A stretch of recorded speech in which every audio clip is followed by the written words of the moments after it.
Hello to all and welcome to DIS में आप सबका बहुत बहुत स्वागत है। तो डियर ऑल स्टूडेंट्स, आज के करंट अफेयर्स में हमारा जो टॉपिक है यहाँ पर आप देख सकते हैं। ये रहा यहाँ पर आज का टॉपिक। हम लोग क्या करने वाले हैं, ECI start proceedings to delist 345 जो है यहाँ पर हम लोग क्या देख रहे हैं कि जो रजिस्टर्ड यहाँ पर क्या है पार्टीज हैं, बट उन्होंने अभी तक जो है जो एक क्राइटेरिया होता है उसको अभी तक इन्होंने फुलफिल नहीं किया है, तो उसको डिलिस्ट करने की कोशिश शुरू की गई है इलेक्शन कमीशन ऑफ इंडिया के द्वारा। दूसरा है international day against drug abuse and illicit trafficking 2025, है ना। नशीली दवाओं के अगेंस्ट में क्या है यहाँ पर 2025 में जो है एक तरह से इसे मनाया जाता है। तो क्यों मनाया जाता है and why this is important. The third one is Bangkok conference on civil registration and vital statistics. Bangkok में कॉन्फ्रेंस हुआ जो कि which is related to civil registration और वाइटल स्टैटिस्टिक्स का मतलब यहाँ पर ये हो गया जैसे जन्म हो गया, मृत्यु हो गया, इससे संबंधित जो चक्र है ना, और इससे संबंधित जो डेटाज हैं वो सही है या नहीं है, तो उसके संदर्भ में ये है यहाँ पर। तो आइए चलिए हैं यहाँ पर हम लोग आज के पहले न्यूज पर। एंड वन मोर थिंग, अगर आपने अभी तक चैनल को लाइक शेयर सब्सक्राइब नहीं किया है so do like share and subscribe DIS। आइए जो पहला न्यूज है हम देखेंगे यहाँ पर, ECI start proceedings to delist 345 RUPPS begin with. ठीक है ना। अब देखेंगे यहाँ पर कि ये क्या है। आइए इसके पहले हम लोग यहाँ पर चर्चा करें कि क्या है ये। The Election Commission of India under the chairmanship of Chief Election Commissioner Shri Gyanesh Kumar along with the election commissioners Dr. Sukhbir Singh Sandhu and Dr. Vivek Joshi has started proceedings for the delisting 345 registered unrecognized political parties which have failed to fulfill the essential condition of contesting even a single election for the last 6 years and since 2019 and the offices of these parties could not be physically located anywhere। अब देखेंगे यहाँ पर कि इसमें क्या important news है, ये देखेंगे यहाँ पे। देखिए, भारत के चुनाव आयोग ने मुख्य चुनाव आयुक्त श्री ज्ञानेश कुमार की अध्यक्षता में चुनाव आयुक्तों डॉक्टर सुखबीर सिंह संधू और डॉक्टर विवेक जोशी के साथ मिलकर 345, ये ध्यान रखिएगा कितने हैं, लगभग 345 जो है यहाँ पर क्या है, पंजीकृत गैर मान्यता प्राप्त राजनीतिक दलों की सूची से हटाने की कार्रवाई शुरू कर दी है, जो 2019 से पिछले 6 वर्षों में एक भी चुनाव लड़ने की आवश्यक शर्त को ये पूरा करने में विफल रहे हैं। और इन दलों का कार्यालय कहीं भी भौतिक रूप से स्थित नहीं है। मतलब ये हुआ कि इलेक्शन कमीशन ऑफ इंडिया ने 2019 से, यानी हम क्या देख रहे हैं यहाँ पर कि टिल फ्रॉम 2019 यहाँ पर हम लोगों को ये देखने को मिल रहा है, स्पेशली अगर देखा जाए तो रजिस्टर्ड अनरिकॉग्नाइज्ड पार्टी जिसको हम लोग RUUP बोल रहे हैं यहाँ पर, तो ये 2019 से यानी पिछले 6 वर्षों में ये एक भी चुनाव नहीं जीत पाए हैं। और दूसरी बात ये है कि ना तो ये चुनाव जीत पाए हैं, और तीसरी बात ये है कि न तो इनका कहीं पे कोई कार्यालय है। जैसे अगर भौतिक रूप से, इसका मतलब ये हुआ जैसे हर पार्टीज के कहीं ना कहीं क्या होते हैं, कोई ना कोई कार्यालय होता है, वहां पे उसका ऑफिस होता है। तो इन जो इस तरह की जो पार्टियां हैं जिसके बारे में हम लोग बात कर रहे हैं यहाँ पर, तो जो पंजीकृत गैर मान्यता प्राप्त राजनीतिक दल है, ना तो 6 वर्षों में ये कोई चुनाव जीत पाई हैं और न ही इनके पास किसी तरीके का ऑफिस है। तो इलेक्शन कमीशन क्या करा, इलेक्शन कमीशन इस तरह की पार्टीज को डिलिस्ट करना शुरू कर दिए हैं। ठीक है। तो अब आइए देखते हैं इसमें आगे कि और क्या महत्वपूर्ण बातें हैं इससे संबंधित। तो आइए देखते हैं यहाँ पर। तो यहाँ देखेंगे, it has come to the notice of the commission that of over 2800, यानी जो है आपको यहाँ पे क्या देख रहे हैं कि जो है रजिस्टर्ड, यहाँ पर हम लोग क्या देख रहे हैं कि अनरिकॉग्नाइज जो है पार्टीज जो है यहाँ पे registered with the ECI, many RUPs has failed to fulfill the essential conditions which are required to continue as an RUPP। It means आयोग के संज्ञान में ये बातें तब आई हैं जब वर्तमान में इलेक्शन कमीशन ऑफ इंडिया के साथ जो भी रजिस्टर्ड यहाँ पर जो है, यहाँ पर हम लोग क्या देख रहे हैं कि RUPPs में से ये जो एक बेसिक क्राइटेरिया होता है, ये यहाँ पर बेसिकली मैंने यहाँ पर क्या है, इट मींस कि जो बेसिक क्राइटेरिया है ये उसको फुलफिल नहीं कर पा रहे हैं। यही कारण है कि इनके इसके फुलफिल नहीं कर पाने के कारण इससे जो है यहाँ पर जो है RUPP के रूप में जारी रहने के लिए जो एक क्राइटेरिया है वो इसे फुलफिल नहीं कर पा रहे हैं, जिसके कारण इन पे कार्रवाइयां की जा रही हैं। Thus, a nationwide exercise was conducted by the ECI to identify such RUPPS, and 345 such RUPPS have already been identified till now. Means यही इसी कारण से इलेक्शन कमीशन ऑफ इंडिया ने RUPPs की जो है पहचान करने के लिए एक राष्ट्रव्यापी अभ्यास शुरू किया और अब तक 345 RUPP की पहचान की जा चुकी है। जस्ट इमेजिन कि यहाँ पर हम लोग क्या देख रहे हैं कि ऑलरेडी 345 क्या हो चुके हैं, ये आइडेंटिफाइड हो चुके हैं कि हाँ ये जो है यहाँ पर। तो ये चीजें यहाँ पर समझिएगा कि इसमें ये बहुत महत्वपूर्ण था। इसमें ये सुनिश्चित करने के लिए कि किसी भी पार्टी को अनुचित तरीके से सूचित से बाहर न किया जाए, संबंधित राज्यों और केंद्र शासित प्रदेशों के जो मुख्य कार्यकारी अधिकारी हैं को ऐसे RUPP के कारण बताओ नोटिस जारी करने का निर्देश दिया गया है, जिसके बाद संबंधित CEO द्वारा सुनवाई के माध्यम से इन पार्टियों को मौका दिया जाएगा। मीन ऐसा नहीं है कि इनको तुरंत इलेक्शन कमीशन क्या कर रहा है, डिलिस्ट कर दे रहा है, नहीं, टाइम दिया जा रहा है, इनको मौका दिया जा रहा है कि आपको ये नोटिस दिया जा रहा है, आप उसको क्या करिए, आप उस पर जवाब दीजिए। किसी भी RUPP को सूची से बाहर करने के बारे में अंतिम निर्णय जो है, यानी जो द लास्ट डिसीजन है, वो किसका होगा, तो delisting of any RUPP shall be taken by the election commission of India. चुनाव आयोग के द्वारा ही ये निर्णय लिया जाएगा कि इनको लिस्ट से बाहर करना है कि नहीं करना है, ये आपको ध्यान रखना है। ये किसके माध्यम से होगा, ये चुनाव आयोग के माध्यम से होगा। So this is all about the, जो आपने देखा यहाँ पर कि स्पेशली हम लोग क्या देख रहे हैं यहाँ पर कि जो RUPPs है ना, यहाँ पे अगर हम लोग बात करें यहाँ पे जो बहुत महत्वपूर्ण है, और महत्वपूर्ण इसलिए भी है कि खास तौर से इलेक्शन कमीशन ने इन पे क्या की है, कार्रवाई करनी शुरू कर दी है। यानी वैसी पार्टियां जो ऑलरेडी रजिस्टर्ड है अनरिकॉग्नाइज्ड पॉलिटिकल पार्टीज के तौर पर, यानी ये आइडेंटिफाइड नहीं है कि हाँ ये पॉलिटिकल पार्टीज के ऊपर क्या है यहाँ पर, लेकिन उसके लिए जो क्राइटेरिया है ये अभी तक उसे क्या है, फुलफिल नहीं कर पा रहे हैं, और इसी कारण से इलेक्शन कमीशन ऑफ इंडिया के द्वारा इसे जो है डिलिस्ट करने की कार्रवाई शुरू कर दी गई है। हालांकि इसमें ध्यान रखना इस बात का है कि ऐसा नहीं है कि तुरंत इनको डिलिस्ट कर दिया जा रहा है, नहीं, इनको मौका दिया जाएगा कि आप इस पे बताइए, क्योंकि ऐसा है कि आपका जो अब तक का परफॉर्मेंस रहा है टिल फ्रॉम 2019 टू 25, आप ना तो इन 6 सालों में कोई भी एक चुनाव लड़ पाए हैं या जीत पाए हैं, सॉरी, और ना ही आपका कहीं पे कोई कार्यालय है। तो लेकिन इसमें लास्ट डिसीजन जो है वो किसका होगा, that should be the election commission of India, है ना। तो last decision should be taken by the election commission of India, ये ज्यादा महत्वपूर्ण है, ये आप लोगों को क्या करना है, ध्यान रखना है। So this is all about the, आपने देखा यहाँ पर कि चुनाव आयोग के द्वारा की गई एक बड़ी कार्रवाई है। स्पेशली हम लोग क्या देख रहे हैं यहाँ पर, तो रजिस्टर्ड अनरिकॉग्नाइज्ड पॉलिटिकल पार्टीज के संदर्भ में। ओके, चलिए अब आते हैं यहाँ पर हम लोग अपने अगले न्यूज पर। हमारा जो अगला न्यूज है that is all about the international day against drug abuse and illicit trafficking 2025, है ना। इंटरनेशनल, अंतरराष्ट्रीय जो है दिवस के तौर पर अंतरराष्ट्रीय ड्रग अब्यूज और इलिक्ट ट्रैफिकिंग जो है उसके संदर्भ में 2025 में क्या महत्वपूर्ण बातें रही, आइए देखते हैं। The Department of Social Justice and Empowerment recently observed the International Day Against Drug Abuse and Illicit Traffic 2025 with a central event at Dr. Ambedkar International Center, New Delhi. सामाजिक न्याय और अधिकारिता विभाग, है ना, ने हाल ही में डॉक्टर अंबेडकर अंतर्राष्ट्रीय केंद्र नई दिल्ली में एक केंद्रीय कार्यक्रम के साथ नशीली दवाओं के दुरुपयोग और अवैध तस्करी के खिलाफ अंतर्राष्ट्रीय दिवस 2025 के तौर पे इसे क्या किया है, मनाया गया है। तो यहाँ पर जो सबसे महत्वपूर्ण बात यह है वो आपको ध्यान रखना है कि स्पेशली ये बात किसके संदर्भ में हो रही है, सोशल जस्टिस के संदर्भ में हो रही है। जो सामाजिक हम लोग क्या देख रहे हैं कि न्याय और अधिकारिता विभाग जो है इसके द्वारा यहाँ पर क्या किया गया है, खास तौर से जो नशीली और अवैध तस्करी है इसके दुरुपयोग को लेकर के डॉक्टर अंबेडकर इंटरनेशनल सेंटर में क्या किया गया कि यहाँ पर एक इवेंट, जिसमें कि एक तरह से आप ये कह सकते हैं कि ये अवेयरनेस प्रोग्राम भी कह सकते हैं, you can say like that, आप ये कह सकते हैं जागरूकता प्रोग्राम भी रहा ये, ठीक है ना। और लोगों को से नो टू ड्रग्स, भाई किसी भी हालत में ड्रग्स को क्या करना, नो करना है, ठीक है ना। अवैध या इस तरह की जो भी नशीली दवाइयां उससे क्या करना, बचना है स्वयं को।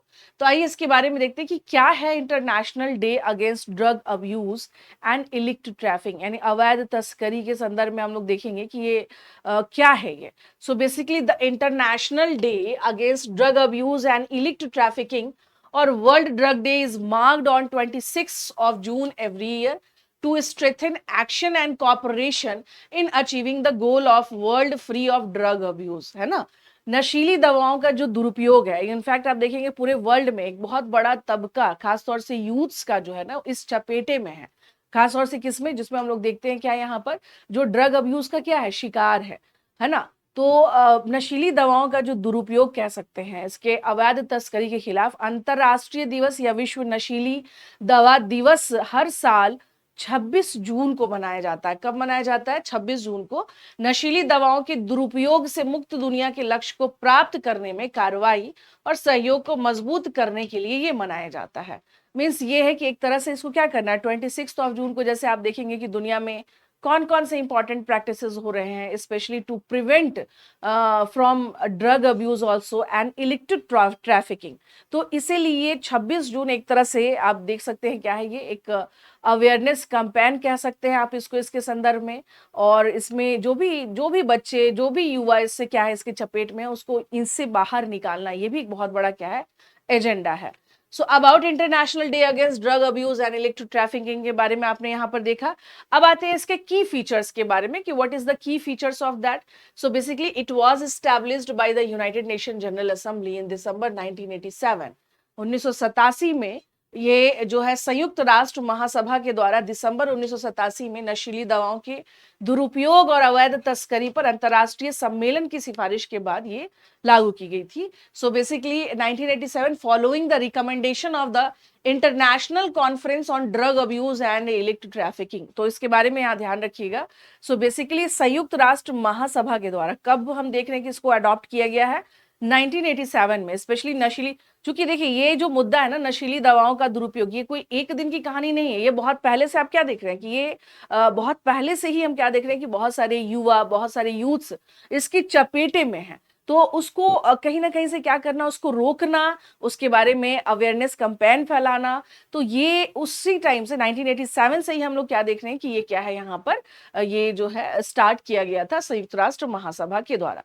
चलिए अब आते हैं यहाँ पर कुछ और महत्वपूर्ण बातें। द ऑब्जर्वेंस, यानी इसके संदर्भ में अगर हम लोग बात करें, यहाँ देखेंगे, one second, the observance was, one second, sorry, हाँ, the observance was created to strengthen global action and cooperation to combat drug abuse and trafficking. So basically नशीली दवाओं के दुरुपयोग और तस्करी से निपटने के लिए वैश्विक कार्रवाई और सहयोग को मजबूत करने के लिए इस दिवस की शुरुआत की गई थी। अभी मैंने आपसे बताया कि इसका महत्व इसलिए है क्योंकि इसी वजह से इसकी शुरुआत की गई थी। ईच ईयर, यानी हर साल, the United Nations office on drugs and crime selects a theme for the day focusing on specific aspects of the global drug problem, promoting strategies to address it effectively. यानी हर साल आप देखेंगे, यानी अगर देखा जाए कि हम लोग क्या देख रहे हैं कि हर साल इसके संदर्भ में संयुक्त राष्ट्र जो कार्यालय नशीली दवाओं और अपराध के लिए एक थीम का चयन करते हैं, और ये खास तौर से पूरे वर्ल्ड वाइड नशीली दवाओं से संबंधित जो भी प्रॉब्लम्स है, जो भी समस्याएं हैं, उससे जुड़ी हुई महत्वपूर्ण पहलुओं पर ध्यान केंद्रित करते हैं और उसको बहुत ही प्रभावशाली ढंग से जो है लागू करना या उसको संबोधित करना, ये इनकी स्ट्रैटेजीज का एक बहुत बड़ा क्या है, हिस्सा है, ताकि ये जो है यहाँ पर ड्रग अब्यूज जो है उसको रोका जा सके, उसे प्रिवेंट किया जा सके। अब आइए आते हैं, following is the drug use of statistics 2025 का आप देख सकते हैं यहाँ पर कि हम लोग क्या देख रहे हैं कि जो डेटा है, एज पर द डेटा कि लगभग 300 मिलियन पीपल एज्ड, अभी मैंने आपसे बताया कि approximately 15 to 64 world wide has used drugs in the past years. यानी कि पिछले साल दुनिया भर में 15 से 64 वर्ष की आयु के लगभग 300 मिलियन से अधिक लोगों ने ड्रग्स का इस्तेमाल किया। Cannabis use has increased by 25% in the last decade, with rising concern over synthetic opioids like जो है fentanyl and जो है यहाँ पर देख रहे हैं आप लोग methamphetamine जो है। तो पिछले दशक में फेंटानाइल जो है और मेथा जो है फेटामाइन जैसी सिंथेटिक ओपियोइड पर बढ़ती चिंताओं के साथ भांग के उपयोग में लगभग 25% की वृद्धि हुई है। ये आपको नहीं देखने को मिलेगा इसमें कमी आई, इनफैक्ट ये बढ़ रहा है, ठीक है। और इनमें से 1 in 8 people with substances use disorder receive treatment, highlighting the urgent need for improved health care access. यानी पदार्थ उपयोग विकारों वाले 8 में से 1 व्यक्ति को उपचार मिलता है, जो बेहतर स्वास्थ्य सेवा पहुंच तक तत्काल आवश्यकता को ये क्या करता है, उजागर करता है। तो इस प्रकार से अगर आप देखेंगे तो अभी क्या है यहाँ पर कि जो डेटा हमारे सामने, जो आंकड़े हैं वो बड़े ही क्या है, किस प्रकार के हैं आप देख सकते हैं। वो बहुत ही जो है एक तरह से चिंता का विषय है अगर इसके बारे में अगर देखा जाए तो, कि अभी भी क्या है कि हमारे इतने प्रयासों के बावजूद, इनफैक्ट सभी दुनिया के सभी देशों के द्वारा अलग अलग इनिशिएटिव्स लिए जा रहे हैं to control drug abuse, electro trafficking also, but we can't see like that कि इसमें हम लोग ये कहा जाए कि नहीं ये चीजें समाप्त हो गई। नहीं, ये चीजें आपको कहीं ना कहीं से क्या विजिबिलिटी इसकी दिखाई दे रही है, ये चीजें ऑलरेडी एग्जिस्ट कर रही है in our society. So that's why इसको as a 26th of June is observed as a to protect and to prevent our youths, our children from these things. तो इसी कारण इसको क्या किया जाता है, जो है यहाँ पर जो है आप देखेंगे कि इसकी घोषणा की जाती है और इसमें जो है इसको जो है वर्ल्ड वाइड लेवल पर इसे क्या किया जाता है, इसमें थीम दिया जाता है। चलिए अब आते हैं नेक्स्ट हम लोग न्यूज पे, Bangkok conference on civil registration and vital statistics. अब ये क्या है भाई, बैंकॉक में कॉन्फ्रेंस हुआ जो कि सिविल रजिस्ट्रेशन और वाइटल स्टैटिस्टिक्स, मतलब ये होता है कि जो आंकड़े हैं, जो डेटा है वो क्या है, उसके संदर्भ में ये आप देखेंगे।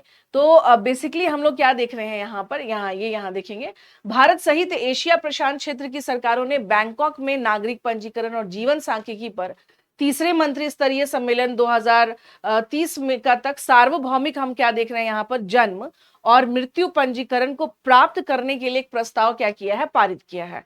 देखिए सार्वभौमिक मृत्यु, और अगर हम लोग बात करें यहाँ पर, so basically government across Asia Pacific including India adopted a resolution at the third ministerial conference on Bangkok conference that is basically related to civil registration and vital statistics in Bangkok to achieve universal birth and death registration by 2030। ये target है कि Asia प्रशांत क्षेत्र की सरकारें जो है कि Bangkok में अभी जो कॉन्फ्रेंस हुआ नागरिक पंजीकरण, तो आपको ही पता है जैसे हम लोग पैदा होने के बाद बर्थ सर्टिफिकेट बनता है, किसी की मृत्यु हो गई तो आपको मृत्यु सर्टिफिकेट मिलता है, तो जन्म और मृत्यु प्रमाण पत्र ये बहुत मैटर करता है।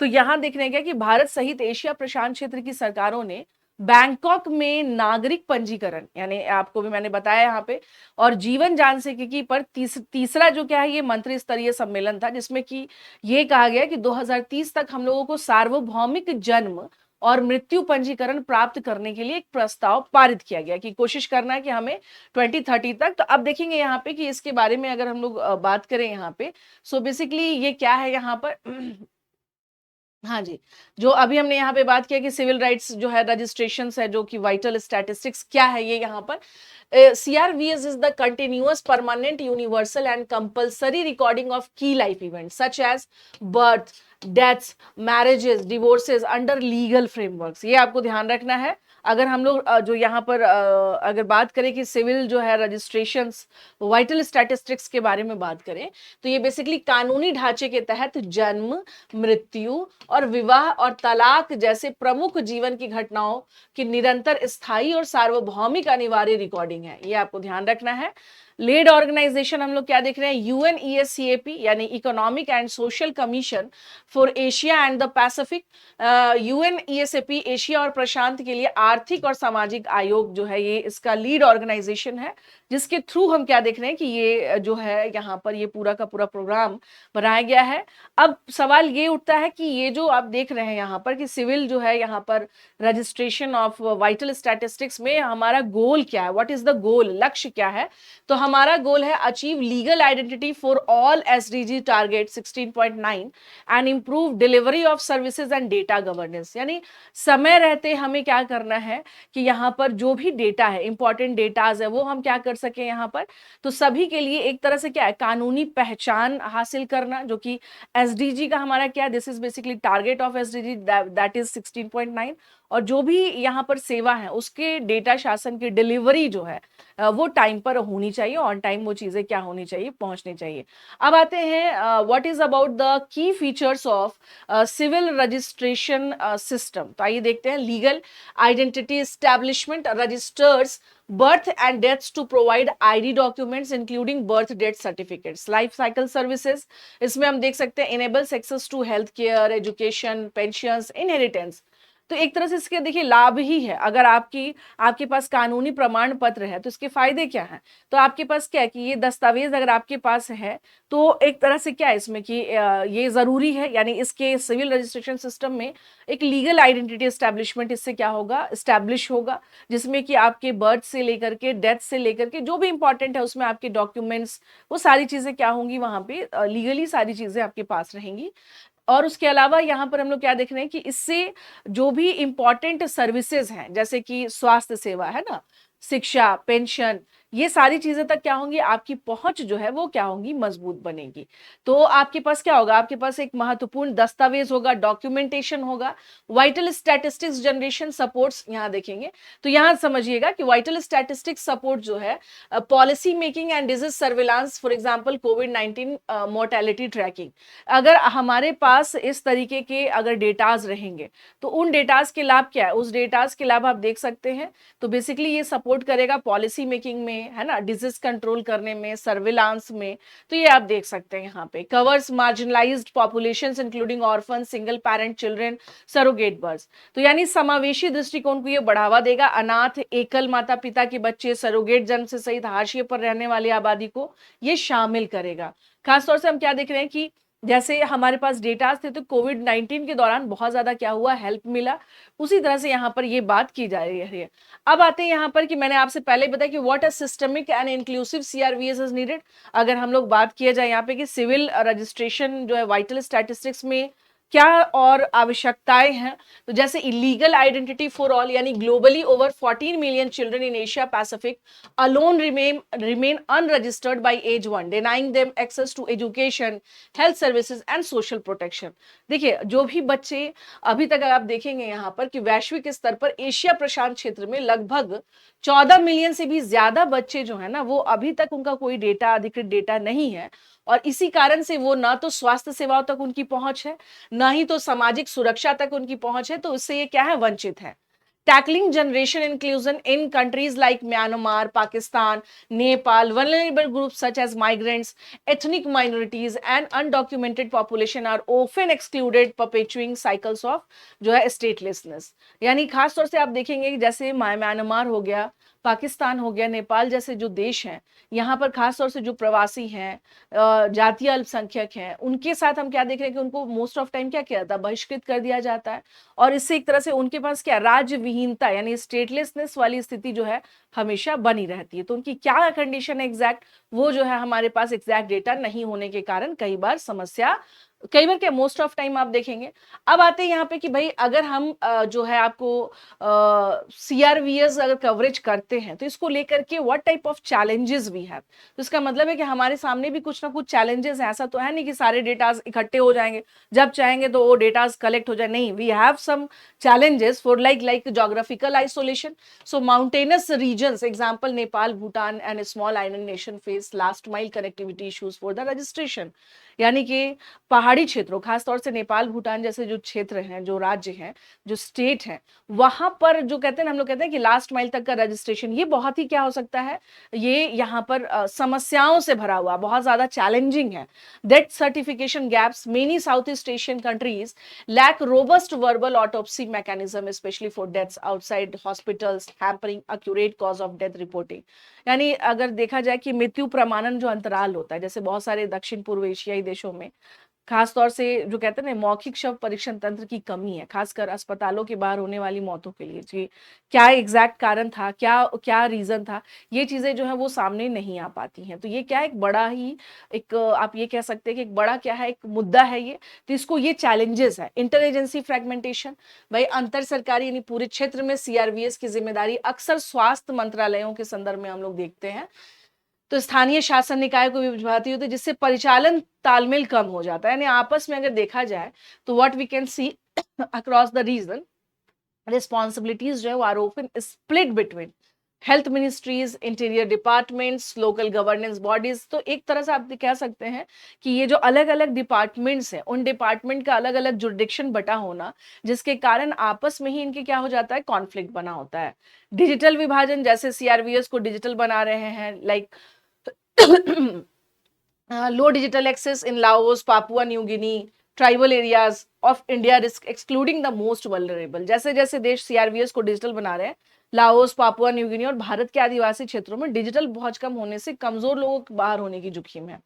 ठीक है, तो ये भी एक समस्या है कि अगर हम लोग कह तो दे कि भाई हम सबको डिजिटलाइज करें, बट हो सकता है कि इसमें बहुत सारे ऐसे तबके क्या हो जाए, छूट जाए, जो बहुत ज्यादा क्या है यहाँ पर इंपॉर्टेंट है। तो ये भी चैलेंजेस है। So basically these are the challenges. अब इसका एक्सटेंशन जो है वो अलाइन करें कि एसडीजी के साथ कि हमें 2030 तक क्या करना है, ये काम कर लेना है।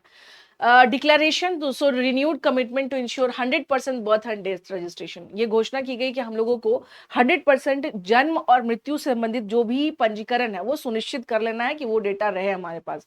डिजिटल रिफॉर्म करना है, emphasises on AI based tools, digitalisation of records and interoperability, यानी एआई से आधारित जो है उपकरणों के हेल्प से हम अभिलेखों को डिजिटलीकरण कर सकते हैं, डिजिटलाइज कर सकते हैं, और उसके बाद हम इसको अंतर संचालन पर क्या कर सकते हैं, जोर दे सकते हैं।